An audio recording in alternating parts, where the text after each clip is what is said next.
이번 시간부터는 지금까지 배운 내용들을 토대로 실제 웹사이트 개발을 염두에 가며 연습해보는 시간을 조금씩 가져볼까 합니다. 그리고 이번 시간에는 이를 위한 준비 운동을 살짝 진행해 보도록 할게요. 모듈화 디자인에 대한 이야기 해보겠습니다. 반응형 웹 개발의 대세는 페이지 만들기에서 컴포넌트 만들기로 이동했다고 봐도 무방합니다.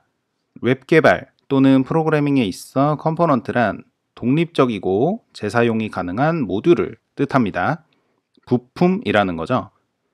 페이지 하나를 통째로 디자인하고 마크업하는 게 아니라 이를 구성하는 요소 하나하나를 디자인하고 마크업하는 일종의 방법론이 웹 디자인 또는 개발에 있어 중요한 패러다임으로 받아들여지고 있습니다. 컴포넌트 기반으로 웹을 제작하면 마치 블록 장난감을 조립하듯 각각의 컴포넌트 간 조합을 이용해 화면을 구성할 수 있는데요. 앞서 말씀드린 방법론을 다른 말로는 모듈화된 디자인이라고 표현할 수도 있습니다. 모듈화된 디자인은 무엇보다 작업 효율에 많은 도움이 되는데요.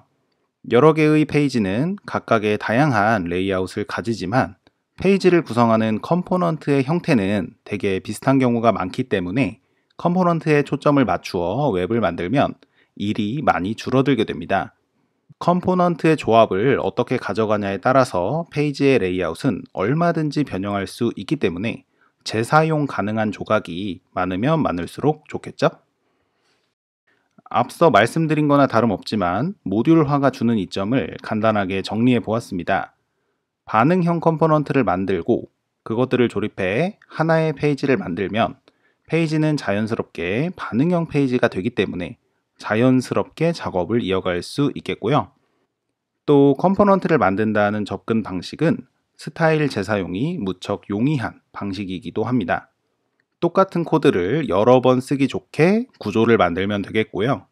필요한 경우 스타일을 추가 적용해서 변형을 줄 수도 있겠습니다. 그리고 이렇게 컴포넌트 조각을 재사용하다 보면 페이지가 여러 개여도 일관적인 이미지를 줄 수 있다는 점이 이 방식의 또 다른 장점이라 볼 수 있겠습니다. 자, 모듈화에 대한 소개를 간단히 해드려 보았는데요.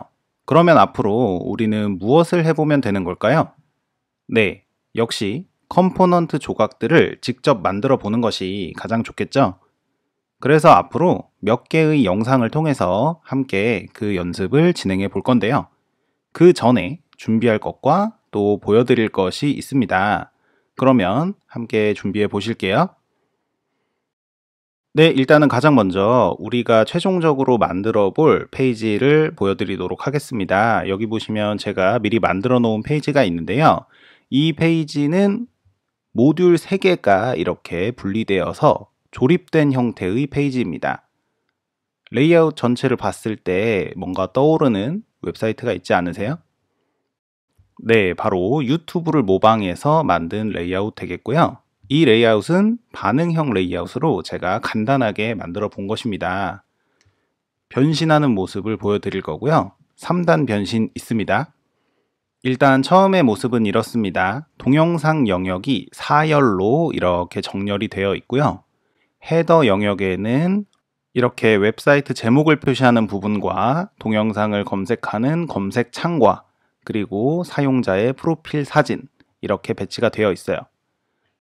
그리고 페이지의 왼편에는 이렇게 내비게이션 바가 있어가지고 메뉴 항목을 고를 수 있게 만들어 두었습니다. 물론 여기에 있는 어떤 버튼들, 아이콘들은 아무 기능이 없어요. 그냥 모습만 묘사를 해 놓은 것이고요. 기능은 따로 없다는 점 참고를 하시면 되겠습니다. 자, 그리고 변신하는 모습 이제 보여드릴게요. 일단 제일 큰 모습입니다. 얘가 가장 클 때의 모습이고요. 여기서 이제 조금 작아지다 보면 첫 번째 변신을 합니다.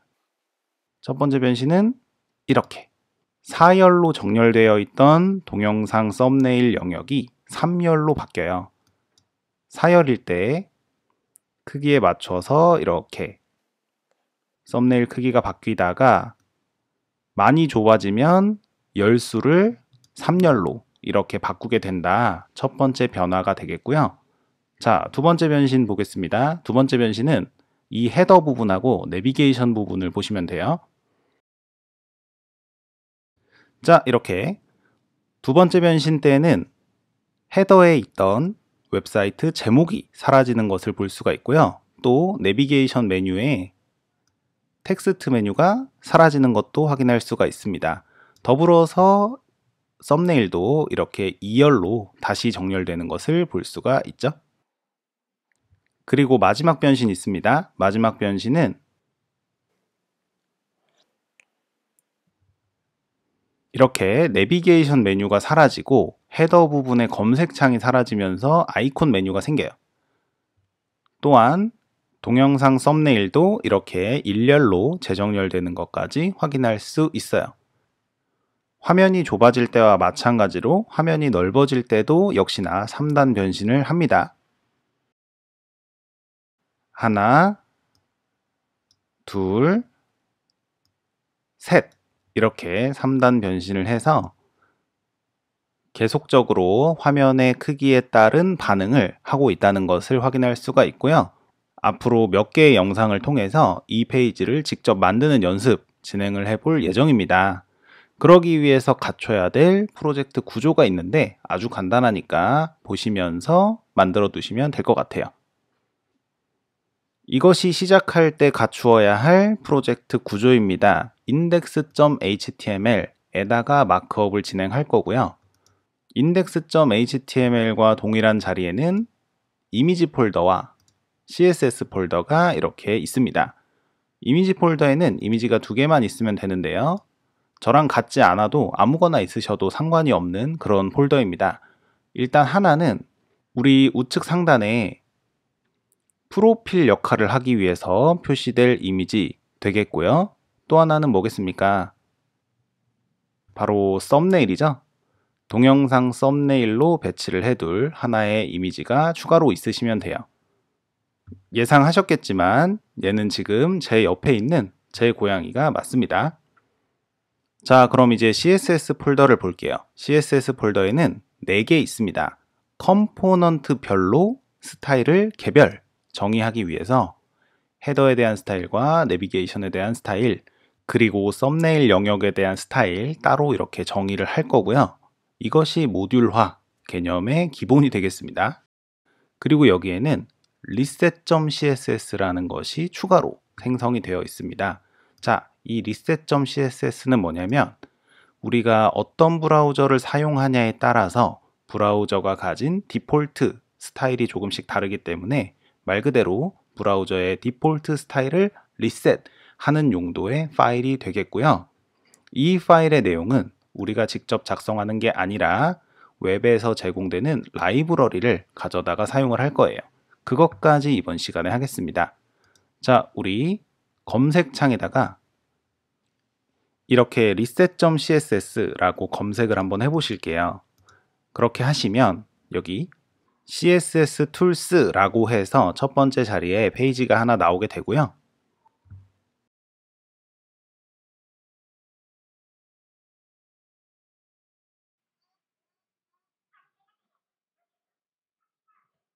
여기에 보이는 이 짤막한 CSS 코드를 가져다가 reset.css 파일에 붙여넣기 하시면 이제 리셋이 적용이 되겠습니다.